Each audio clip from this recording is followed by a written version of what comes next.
Bistado ang estilo sa umunoy panloloko ng 5 individual na nag-loan ng milyong-milyong piso gamit ang isa palang peking titulo. Nakatutok si John Consulta, exclusive.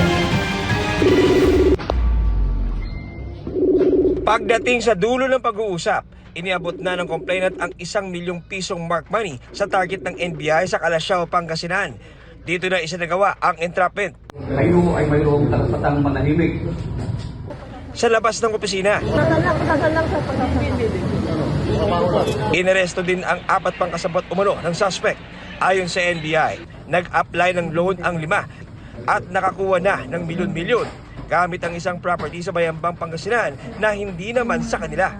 Nagsabwatan ng 5 subjects para makakuha ng loan mula sa complainant gamit isang titulong peke. Nakakuha sila ng 4 na milyon na loan mula sa complainant at hindi pa sila nakontento at humingi ng karagdagang 1 milyon mula sa complainant.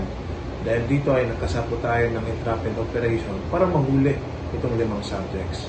Nabisto ang 5 nang makumpirma sa Registry of Deeds na peke ang ginamit na titulo ng mga suspect para mag-loan. Hinala ng NBI, maaring may iba pang nabiktima ang grupo, kaya hinihikayat ng NBI na magpunta sa kanilang mga tanggapan ang iba pang posibleng nabiktima. Sinusubukan pa namin makuha ang panig ng mga inresto.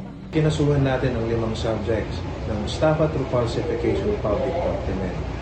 At ang kaso nating sinampa ay sinustain naman ng provincial prosecutor. Para sa GMA Integrated News, John Consulta, nakatutok 24 oras.